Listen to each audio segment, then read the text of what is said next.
Nimekutana na mimi hapa Samkani na nini msanii nini kipya. Yeah. So you never know. I want to give you any opportunities from mine probably. Just talk about probably. Yes, kama dawa leo kwenye pitapita zetu za mtaa tumekutana na msanii mkongwe ambaye anafanya muziki wa kizazi kipya hapa nchini Tanzania, anaitwa Samkani Smile. Mambo vipi? Wara wanapoa kabisa. Yeah, is me Samkani Smile. Nataka kukuuliza maswali tu machache kuhusiana na muziki wako. Yeah. Umekuwa ukitrend sana kwenye mitandao ya kijamii, hususan ile nyimbo yako ya My Butterfly. Hivi ni nini siri ya mafanikio kutoka kwenye huu wimbo? Trendi kutokana na mashabiki wamekubali. Ya mafanikio yote ninayopata ni kutokana na mapenzi makubwa wanayoonyesha mashabiki kwangu mimi.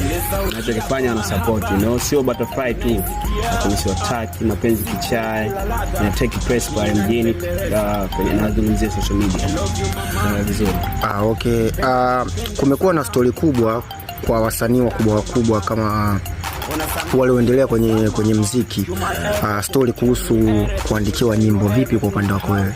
Kuna mtu anakutungia nyimbo au ni unaandika mwenyewe? Mimi ndo nayetunga nyimbo kwa ajili ya watu. Na watu wanakuja kwangu ndo naandikia hizo nyimbo. Mimi naandika sana, tunaweza vizuri, nachora sana, wasanii wakubwa na wacholea. Siwezi kutaja majina, tunajua. Ukiachilia uwezo wako mkubwa kwenye muziki, kwenye uimbaji na upangiliaji wa mistari, kipi kingine ambacho unakifanya nyuma ya muziki? I'm electrician by profession. Unamaanisha nini? Yani nazungumzia ni engineer wa umeme, tunaweza vizuri. Electrician yani lakini engineer even ilipigana. Kumekuwa na story kubwa kutokana na muonekano wako. Inasemekana kwa wanaokutazama wanasema wewe ni shombe labda mtoto wa India huko. Vipi kuhusiana na hilo swala? Probably, you never know. I don't judge. Unaweza ukatuongelea kilugha cha kwenu huko? Kwenda tukafahamu kupitia hicho kilugha. Pata gerebe kujumbila.